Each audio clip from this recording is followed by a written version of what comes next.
Aujourd'hui, on a de la chance, on va pouvoir assister à un baptême. Alléluia. Amen. Merci Seigneur. On va commencer par introduire pour ceux qui arrivent, ceux qui sont déjà présents. Je voudrais, Seigneur, te remercier, te louer, t'adorer. Parce que la Bible nous dit que nos noms sont inscrits dans ton livre de vie. Et aujourd'hui, on va avoir encore un témoignage de ce que tu as fait dans une vie, de ce que tu as confirmé dans une vie. Vraiment, je te remercie, Seigneur, pour la nouvelle baptisée, Seigneur, d'aujourd'hui et celle de la semaine dernière. Vraiment, on te rend grâce et te bénis parce que tu es vraiment Dieu et tu es puissant. Rien, Seigneur, ne peut se comparer à toi. Il suffit de mettre sa confiance en toi, Seigneur. Tu es saint, Seigneur, et on voudrait vraiment te laisser toute la place. Nous sommes venus ici vraiment pour te louer et t'adorer, te donner ce que nous avons à l'intérieur de nous-mêmes et ne rien te cacher. Merci, car ce n'est pas un jour de tristesse aujourd'hui, c'est vraiment un jour de joie. Pas seulement aujourd'hui, mais tout le temps. Seigneur, tu nous as donné la vie, la respiration, et notre vie consiste à te faire confiance. Seigneur, merci vraiment de bénir chacun et chacune d'entre nous. Que vraiment tu sois le premier, Seigneur, tu sois tout en tout dans nos vies. Seigneur, il n'y a rien de plus extraordinaire que toi. Tu es bon pour nous. Merci. Merci parce que tu nous conduis là où tu veux, Jésus. Alléluia. Jésus, merci.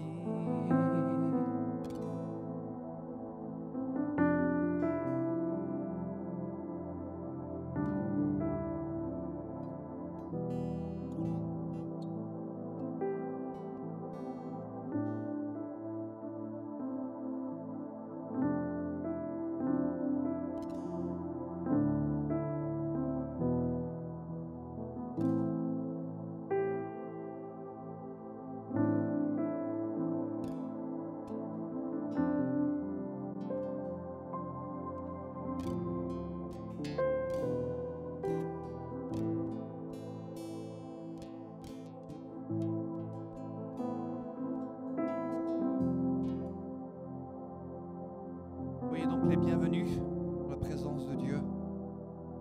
Que le Seigneur vraiment vous fortifie et qu'il nous donne vraiment la joie de chanter encore aujourd'hui, puisque c'est lui qui nous a permis d'être ici. On voudrait vraiment l'honorer de sa présence. Aujourd'hui, on va avoir un baptême et on veut vraiment bénir le Seigneur pour tout ce qu'il a fait dans la vie de notre sœur. Qu'il la bénisse richement. Alléluia. On va commencer par ce premier chant. Tu es puissant. Alléluia. Jésus. Glorifie-toi, Seigneur. Amen.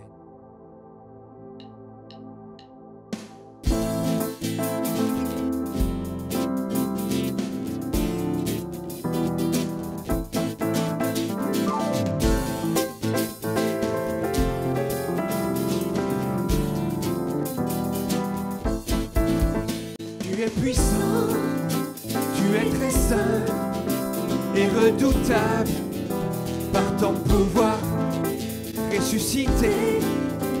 Tu es vainqueur sur la puissance de la mort. Tu es puissant, Seigneur, tu es puissant, tu es très saint et redoutable par ton pouvoir ressuscité. Tu es vainqueur sur la puissance de la mort. Encore une fois, tu es puissant, tu es très saint et redoutable par ton pouvoir ressuscité. Tu es vainqueur sur la puissance de la mort. Alléluia, soyons dans la joie.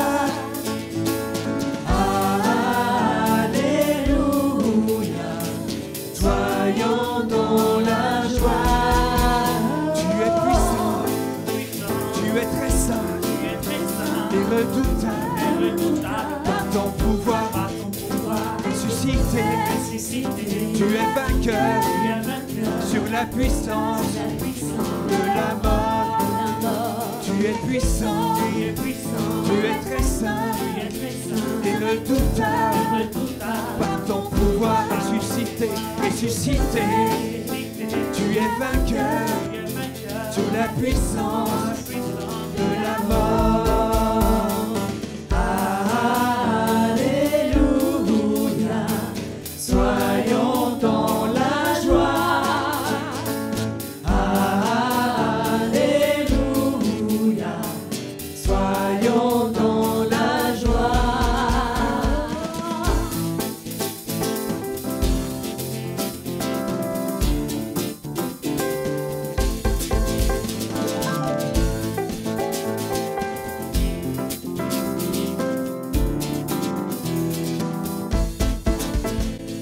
Puissant, tu es très saint et redoutable par ton pouvoir ressuscité, ressuscité.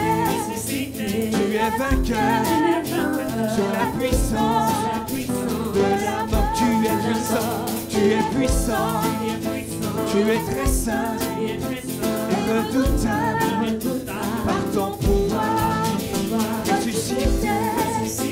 Tu es vainqueur sur la puissance de la mort.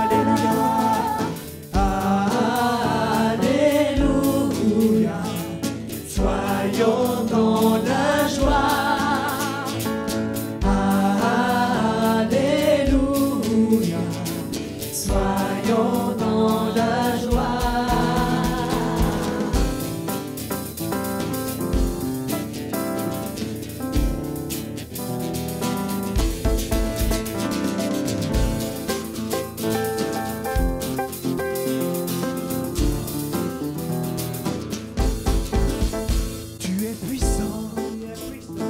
Très saint et redoutable par ton pouvoir ressuscité.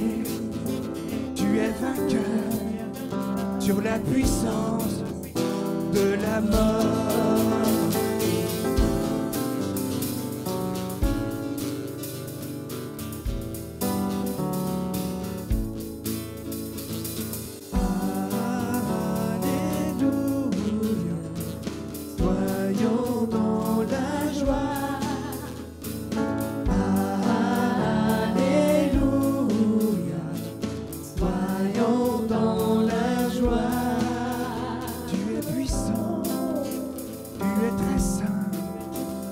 Redoutable par ton pouvoir ressuscité, tu es vainqueur sur la puissance de la mort.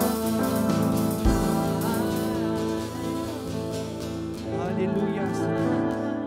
Tu es puissant, Seigneur. Tu es très saint, Seigneur. Tu es redoutable, Seigneur, par ton pouvoir.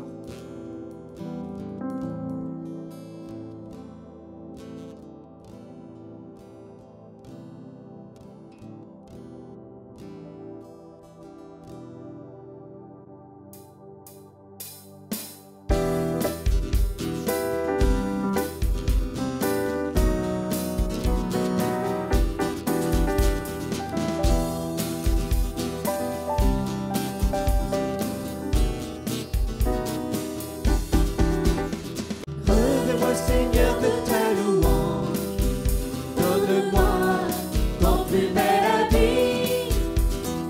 Ainsi je me tiendrai devant toi avec ce manteau de joie. Revêt-moi, Seigneur. Revêt-moi, Seigneur, de ta louange, donne-moi ton plus bel habit. Ainsi je me tiendrai devant toi avec ce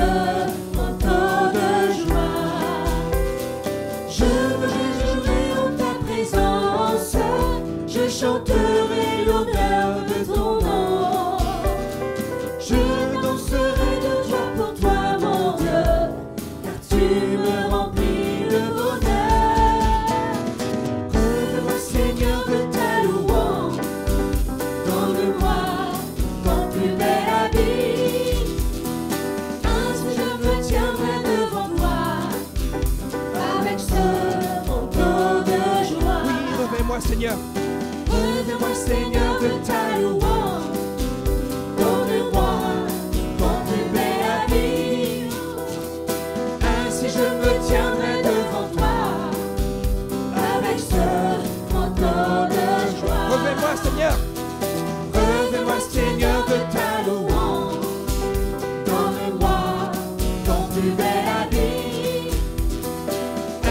je me tiendrai devant toi avec ce manteau de joie. Oui, je me réjouirai. Je me réjouirai en ta présence, je chanterai l'honneur de ton nom. Je danserai de joie pour toi, mon Dieu, car tu me remplis de bonheur.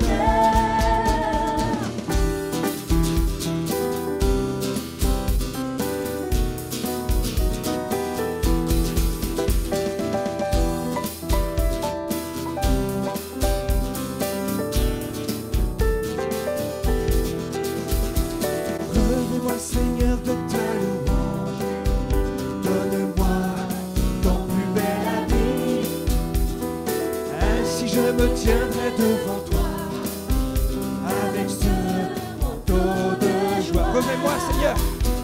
Revêt-moi, Seigneur, de ta louange, donne-moi ton plus bel habit, ainsi je me tiendrai devant toi avec ce manteau de joie. Je me réjouirai. Je me réjouirai en sa présence, je chanterai l'honneur de son nom. Je danserai de joie pour toi, mon Dieu, car tu me remplis de bonheur. Revêt-moi. Revêt-moi. Revêt-moi de ta louange. Revêt-moi. Revêt-moi. Revêt-moi de ta louange. Revêt-moi, Seigneur, de ta louange, donne-moi ton plus bel habit, ainsi je me tiendrai devant toi avec ce manteau de joie. Oui, revêt-moi, Seigneur.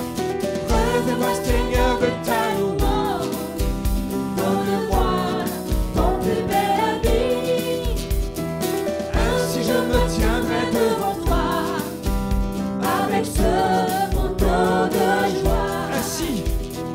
Ainsi je me tiendrai devant toi avec ce manteau de joie, avec ce manteau de joie. Revêt-moi, Seigneur, de ta louange. Donne-moi ton plus bel habit.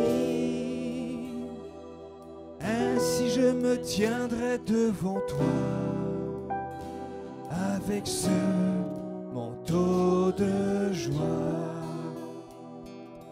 Revêt-moi, Seigneur, louange. Donne-moi ton plus bel habit. Ainsi je me tiendrai devant toi avec ce manteau de joie, avec ce manteau de joie, avec ce manteau de joie, avec ce manteau de joie.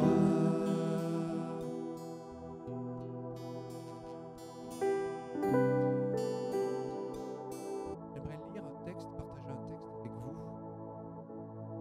Ce texte se trouve dans le livre d'Ésaïe, chapitre 55, partie 1. Il est dit, cherchez l'Éternel pendant qu'il se trouve, invoquez-le tandis qu'il est près. Que le méchant abandonne sa voie, et l'homme et ses pensées. Il retourne à l'Éternel, qui aura pitié de lui. À notre Dieu qui ne se lasse pas de pardonner. Oui, ça c'est bon, c'est un bon verset. C'est un bon verset, nous voulons vraiment te remercier. Vraiment, Seigneur, tu t'es donné pour nous. Et cette joie, Seigneur, que l'on partage ensemble, c'est une joie qui n'est pas une joie éphémère, qui n'est pas humaine, c'est pas possible. C'est une joie vraiment qui est spirituelle, une joie profonde. Seigneur, tu as pardonné nos péchés. Et aujourd'hui, tu permets qu'il y ait des baptêmes, que des personnes se rendent compte qu'elles sont pécheurs ou pécheresses. Ça, c'est une grande victoire. Merci pour ton corps, Seigneur. Merci pour ton sang qui a coulé pour moi, pour tout à chacun d'entre nous. Oh, Seigneur. On ne pourrait pas être vraiment, les mots ne pourront pas suffire pour exprimer simplement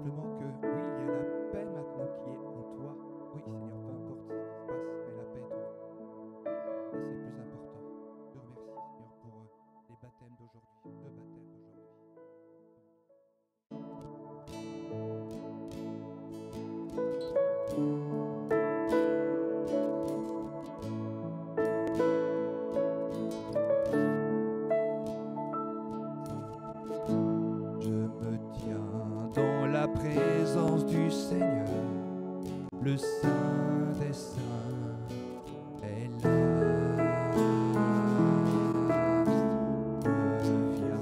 Et je me prosterne dans la crainte de ton nom. En lui, point de péché, dans le lieu saint nous sommes. Je me tiens dans la présence du Seigneur, le Saint des Saints.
De déclarer, fais de moi un instrument.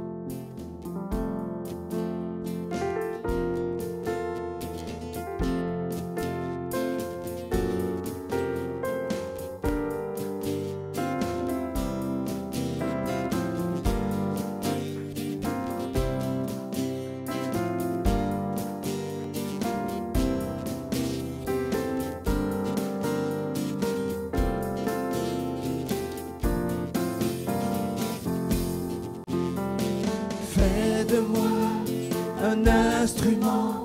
un instrument d'adoration. Je lève mes mains en ton nom. Fais de moi un instrument d'adoration. J'élève mes mains en une symphonie, Seigneur. Fais de nous une symphonie d'adoration. Nous levons nos mains en ton nom. Fais de nous une symphonie d'adoration. Nous levons nos mains en ton nom.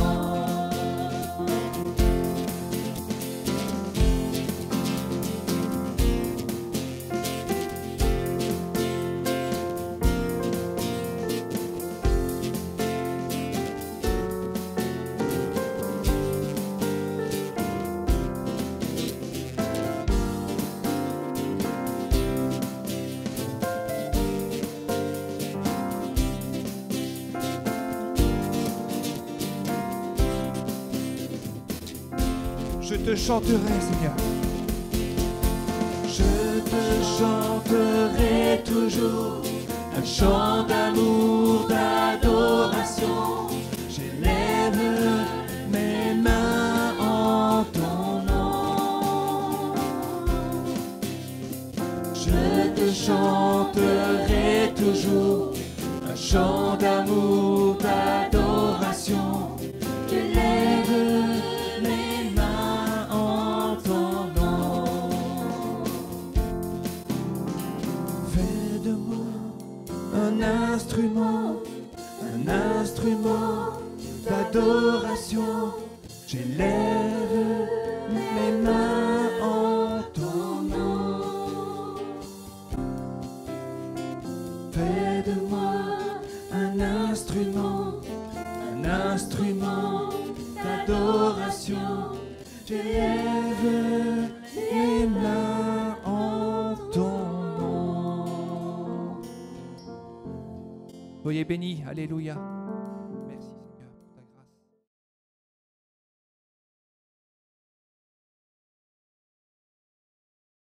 Je vais vous inviter, chers frères et sœurs, à ouvrir la parole de Dieu dans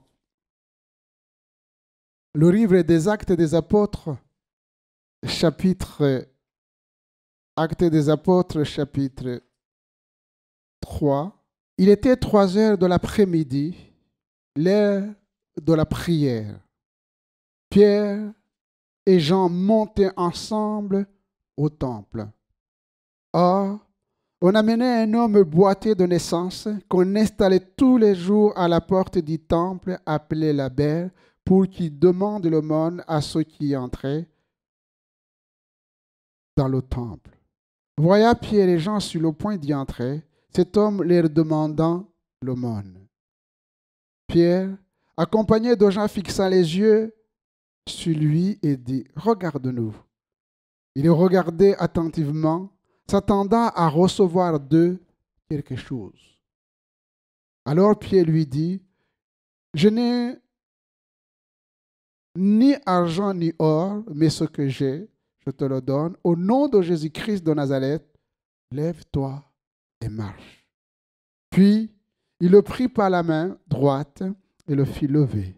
Ses pieds et ses chevilles s'affermirent immédiatement, et d'un bond il fit debout et se mit à marcher. Il entra avec eux dans le temple et marcha sautant, adressant des louanges à Dieu. Tout le peuple le vit marcher et louer Dieu.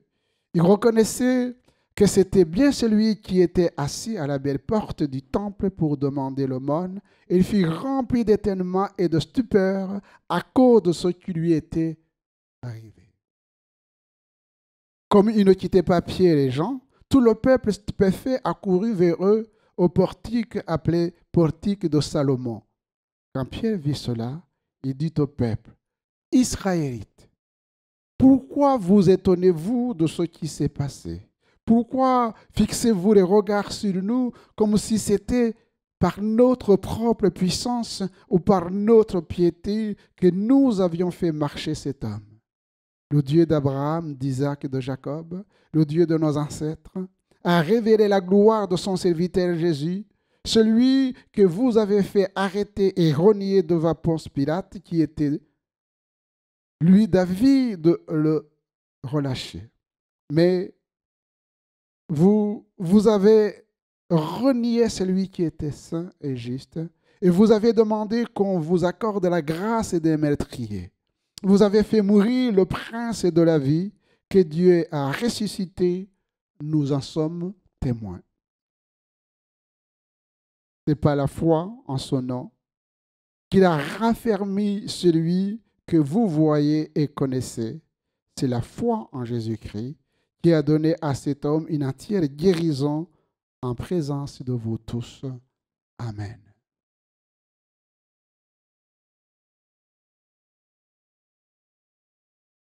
J'aimerais partager ce thème en m'interrogeant et en vous interrogeant.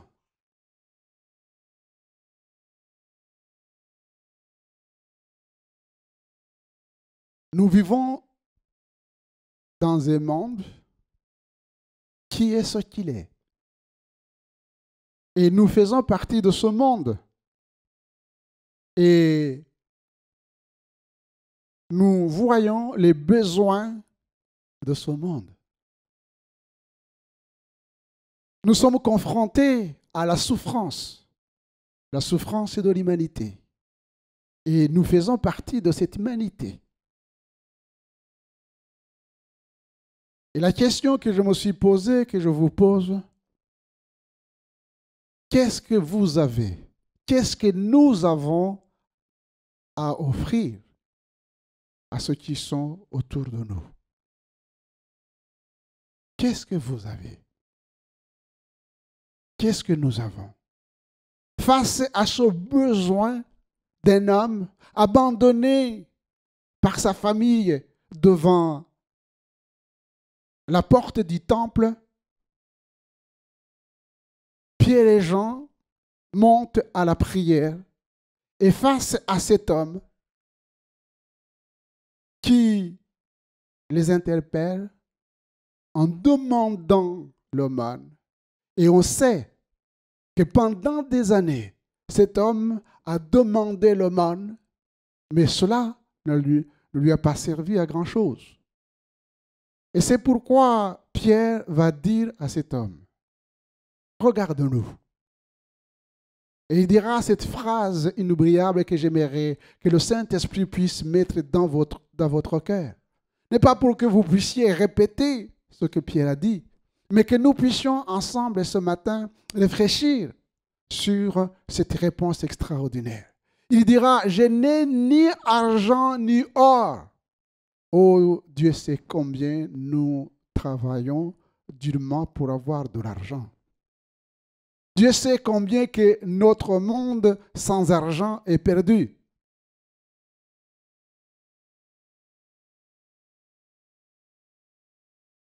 Quel est le sens de notre vie?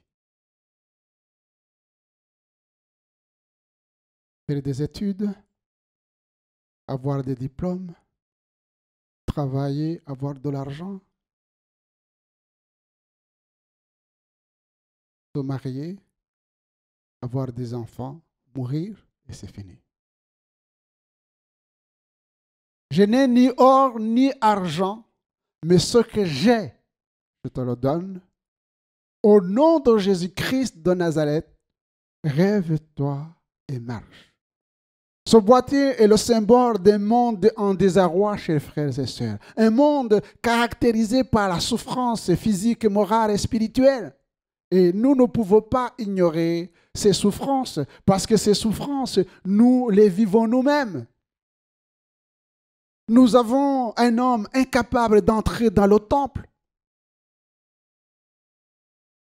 Entrer dans le temple, ça veut dire entrer dans la présence de Dieu. Entrer dans l'écoute de sa parole. Et ici, nous sommes face à beaucoup de choses qui empêchent les hommes et les femmes de venir écouter la parole de Dieu. Il y a des situations, des événements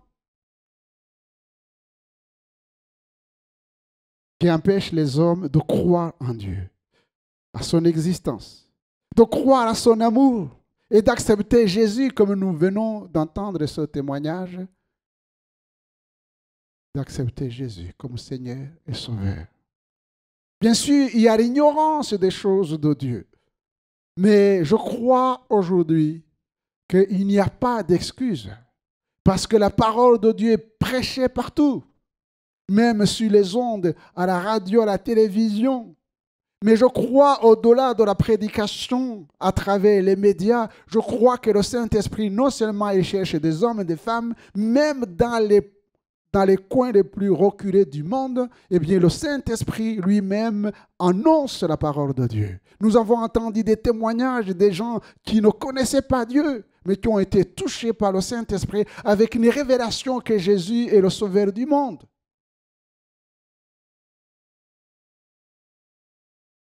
Par l'ignorance, il y a aussi l'incrédulité. L'incrédulité des hommes. Mais derrière cette incrédulité, bien-aimés, chers frères et sœurs, il y a cette volonté de vivre comme bon nous semble. Si Dieu n'est pas maître de nos vies, eh bien, nous sommes nous-mêmes maîtres de nos vies.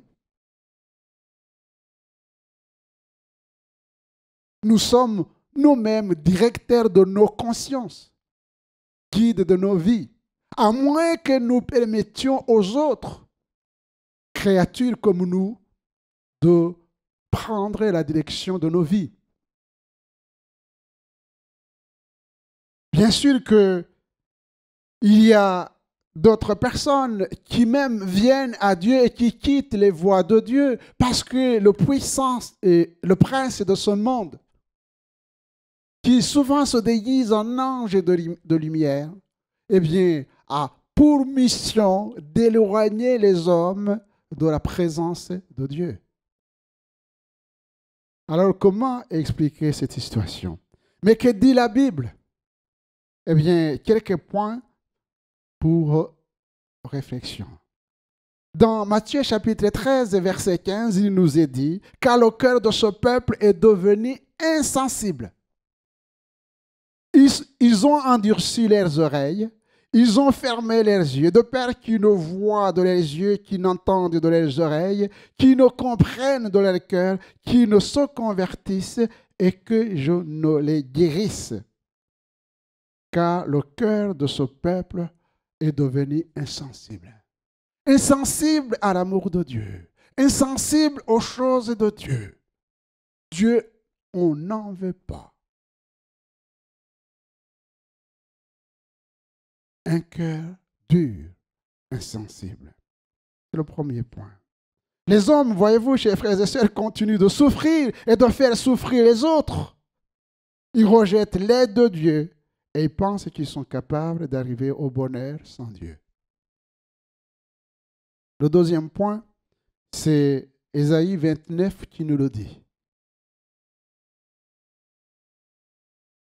Le Seigneur dit, quand ce peuple s'approche de moi, voyez-vous, ils ont fait un effort. Ce n'est plus l'incrédulité, ce n'est plus la dureté, mais ils ont fait un effort de venir à l'église. Quand ce peuple s'approche de moi, il m'honore de la bouche et des lèvres, mais son cœur est éloigné de moi. Et la crainte qu'il a de moi n'est qu'un précepte de tradition humaine. Ah, les traditions. Les traditions. On met beaucoup plus de temps à repasser notre costume, à préparer notre cravate pour venir à l'église. On fait attention en regardant autour de nous, regarder celui ou celle qui est à côté de nous. Comment il est habillé. Ce n'est pas ici. Ici, on est sanctifié. Quand ce peuple s'approche de moi, voyez-vous, chers frères et sœurs, quand nous disons que Jésus est ici, il est ici. On ne le voit pas de nos yeux, mais nous, on le croit. Parce qu'il a dit, là où 2 ou 3 sont réunis en mon nom, je suis au milieu d'eux. Et c'est pourquoi nous devons concentrer nos regards, notre écoute sur celui qui est là. Et il dénonce justement ce genre de mépris en disant, quand ce peuple s'approche de moi, quand il chante, quand il chante par des lèvres, mais pas son cœur. Parce que son cœur, il est ici sans être ici. Ah, les gens que je vais recevoir à midi. Ah, est-ce que je n'ai pas oublié quelque chose? J'ai programmé le rôti, mais est-ce que ça... On est à l'église, mais sans y être. Sans y être. Quand son peuple s'approche de moi, il m'honore des lèvres. C'est une tradition. Parce que les évangéliques aussi ont des traditions. Ce n'est pas seulement que d'autres religions qui ont des traditions. On peut être habitué à aller sauter de joie, aller. Mais ils sautent, ils n'ont pas la joie.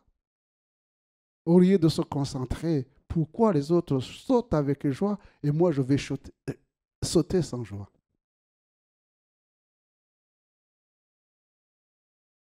L'autre catégorie, c'est ce que nous dit la parole de Dieu dans Actes chapitre 8.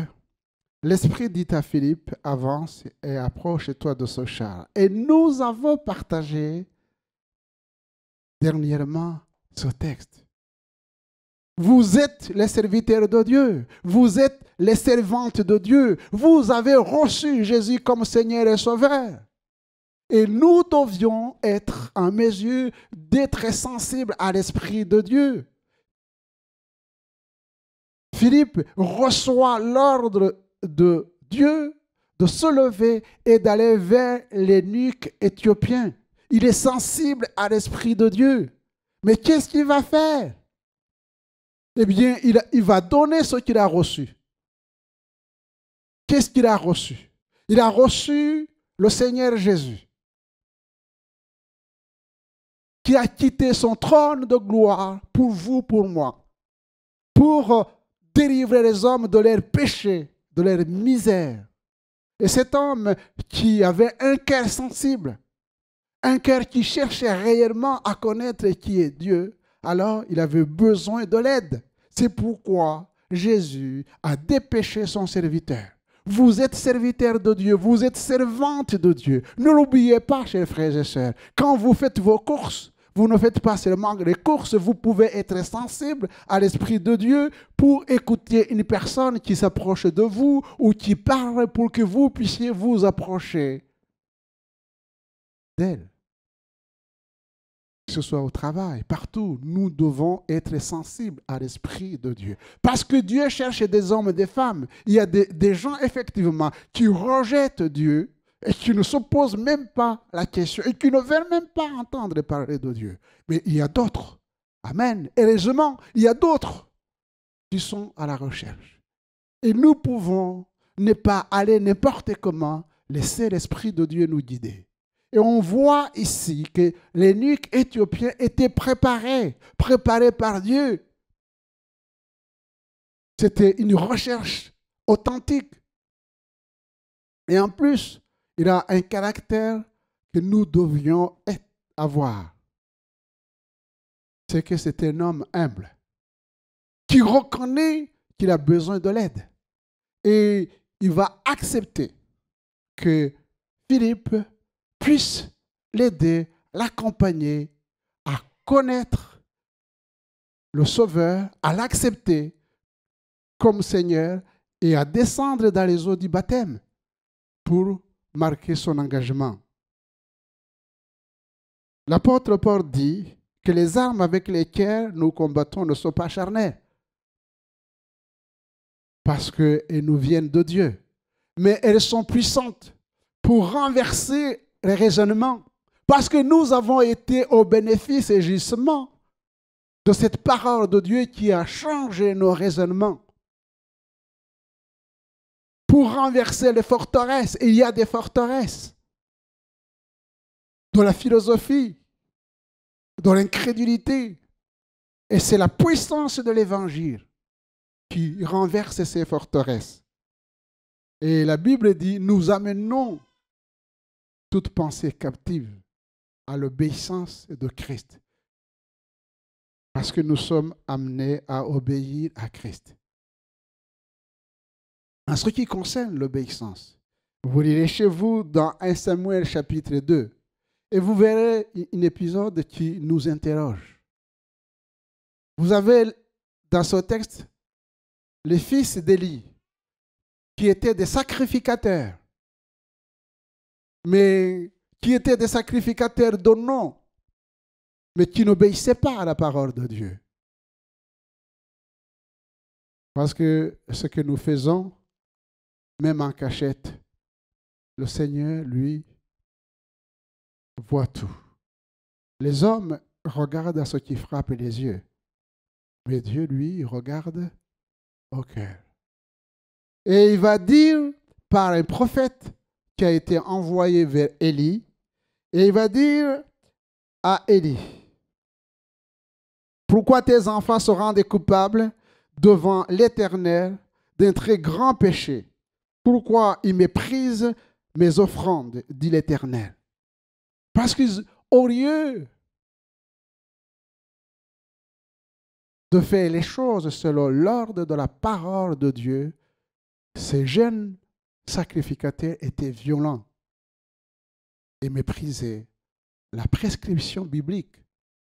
Et en plus de ça, nous dit la parole de Dieu, eh bien, ces hommes-là, ces sacrificateurs, couchaient avec les femmes qui s'assemblaient à l'entrée de la tente d'assignation.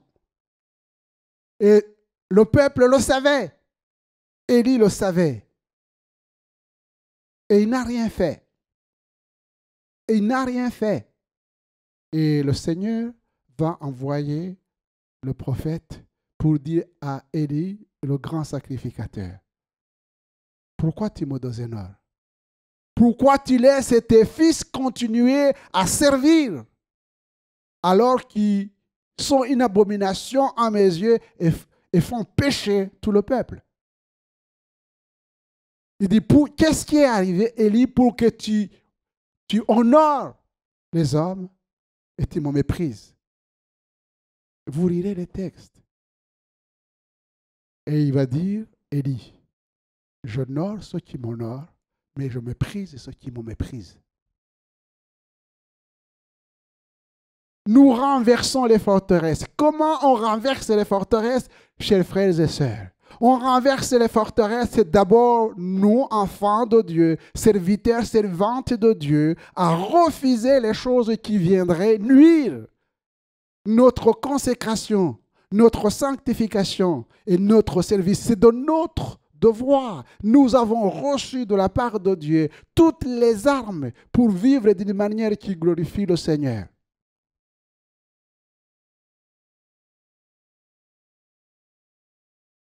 Vous connaissez la vie de Pierre, puisqu'on a partagé la dernière fois. Pierre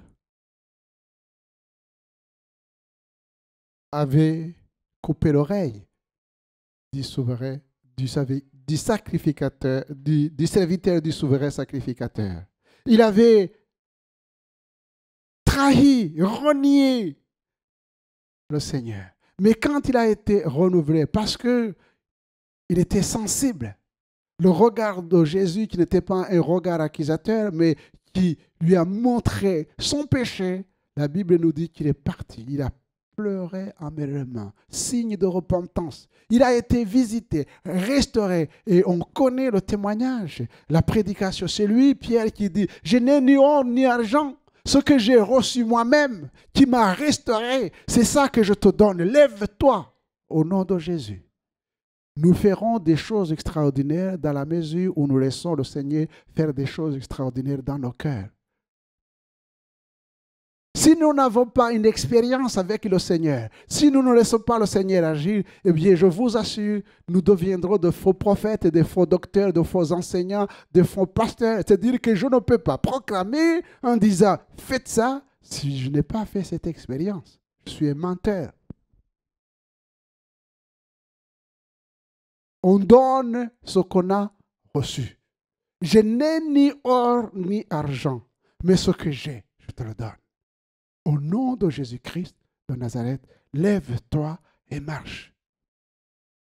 Autre chose, chers frères et sœurs, c'est que Pierre aurait pu se contenter de cette parole puissante, poussée par l'Esprit de Dieu.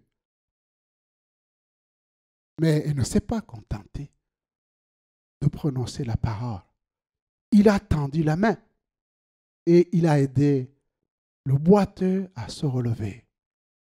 Nous devions aussi tendre la main, c'est-à-dire accompagner les gens. Il ne suffit pas de dire « Jésus te bénit », mais il faut aller et laisser l'Esprit de Dieu continuer, peut-être trouver des moments pour visiter la personne, pour entourer la personne, pour lui montrer la voie. Parce que Pierre lui a donné la main pour l'aider à se relever, mais aussi Pierre est entré en premier avec Jean dans le temple et l'autre, il les a suivis. Si un jour vous dites à quelqu'un, alors que vous lui avez partagé la parole de Dieu, en disant, oui, ben, tu peux aller à l'église de Nantes et Pontreau, voilà l'adresse. C'est bien, mais c'est mieux si tu dis, tu vis avec moi. Tu t'assois à côté de moi. Et puis après, tu dis, est-ce que tu as compris? Est-ce que tu as quelque chose? Tu as besoin d'autre chose? Ainsi, tu l'accompagnes. Et je termine avec ce point-là. Pourquoi Jésus mérite d'être plus considéré plus que l'or et l'argent et d'être proposé comme réponse aux besoins des hommes? Premièrement, parce que Jésus pardonne les péchés et offre le salut. Amen. Jésus pardonne les péchés. Oui, le péché nous sépare de Dieu, nous sépare de l'amour de Dieu, nous cache la face de Dieu, nous empêche d'écouter Dieu. Le péché conduit à la mort, nous dit la parole de Dieu. Le salaire du péché, c'est la mort, c'est inconstant, nous devons le savoir. Mais Jésus est venu pour pardonner les péchés. Là où le péché a abondé, la grâce de Dieu a su l'abonder. Amen. Voilà pourquoi nous sommes appelés à annoncer Jésus comme la solution au péché. Et nous-mêmes, quand nous péchons, la Bible nous dit, si nous confessons nos péchés, il est fidèle et juste pour nous les pardonner. Deuxièmement, Jésus délivre l'homme de la puissance de l'ennemi parce qu'il a vaincu Satan. Amen. Il a éliminé l'acte qui nous condamnait, nous dit la parole de Dieu, mais il a dépouillé les dominations, les autorités, il a vaincu Satan, les démons. C'est pourquoi nous n'avons pas peur quand quelqu'un est rempli de démons. Quand nous rencontrons quelqu'un qui a des puissances mauvaises, eh bien, on n'a pas peur. Au contraire, on proclame la victoire de Jésus. Souvenez-vous de Jésus qui s'est approché de l'homme de Gadara, qui était perdu. Eh bien, par la délivrance, non seulement cet homme, il a retrouvé son bon sens, il était assis à côté de Jésus, vêtu, mais il a une réaction extraordinaire. Il n'a pas dit, je vais profiter du monde parce que j'étais privé à cause de la maladie et de la possession démoniaque. Mais il a dit, Seigneur, permets que je puisse te suivre. Il voulait suivre le Seigneur. Et le Seigneur a dit, non, tu as un service à rendre. Va dans ton village, qui t'ont connu quand tu étais fou. Ils vont te voir maintenant en bonne santé. Et tu seras pour eux un témoignage vivant de ce que je suis et de ce que je fais. Nous sommes des témoins de Jésus où le Seigneur nous a placés, chers frères et sœurs. Ne nous sous-estimons pas. Ce n'est pas nous, mais c'est Christ en nous. J'ai été crucifié avec Christ et si je vis, ce n'est plus moi qui vis, c'est Christ qui vit en moi. Dans un monde qui souffre et qui déprime, eh bien, Jésus donne la paix et la joie à ses enfants. Dans la préparation au baptême, je disais à Rebecca, je dis, parce que les enfants, c'est des gens qui, c'est plus que la dépression. Et ce sont souvent des questions, tout ce qui est du domaine de la psychiatrie, c'est très difficile à comprendre entre les problèmes de l'âme et de l'esprit. Mais combien c'est important de voir que le Saint-Esprit, lui, c'est la réponse à toutes ces choses. À toutes ces choses. Et que, rempli de l'Esprit de Dieu, à côté des études, oh combien c'est important. Le Seigneur dit, ne vous inquiétez de rien. Tant sur le plan physique, moral et spirituel. Et le meilleur moyen, c'est d'écouter la parole. Faites connaître à Dieu vos besoins. Amen. Faisons connaître nos besoins à Dieu. Et la paix de Dieu et le Dieu de paix resteront à nous. Dans un monde caractérisé par l'insécurité et des mauvaises nouvelles, Jésus nous assure non seulement de sa protection, mais de sa joie, de sa paix, et nous accorde ce bonheur dont nous avons besoin en tant qu'enfants de Dieu. Allez, faites de toutes les nations les disciples, les baptisant au nom du Père, du Fils et du Saint-Esprit. Et voici, je suis avec vous tous les jours jusqu'à la fin du monde. Le Seigneur est avec nous. Alors, ayant fait cette expérience, et comme l'apôtre Pierre, tendons la main aux boiteux qui nous entourent. Et nous aurons la joie de les voir entrer dans la présence de Dieu, sautant et louant Dieu. Soyons comme Philippe, sensibles aux besoins des autres. Ayons cette attitude d'humilité comme l'eunuque éthiopien, de demander l'aide quand nous en avons besoin. Et servons le Seigneur avec zèle et joie. Amen. Prions le Seigneur. Nous te bénissons, notre Dieu et notre Père, pour ton amour infini. Merci parce que tu es celui qui connaît les cœurs et les vies. Nous nous réjouissons, Seigneur, de ces baptêmes. Baptême de Tania, baptême de Rebecca et prochainement d'Eddie. Nous croyons, Seigneur, que tu es en train de faire des choses extraordinaires dans l'ordinaire des hommes, te révéler comme le Dieu d'amour, de paix et de bonheur. Puisses-tu permettre, Seigneur, à chacun d'entre nous de vivre avec toi, de t'écouter, de t'obéir. Merci, Seigneur, de bénir cette assemblée dans le nom de Jésus. Amen.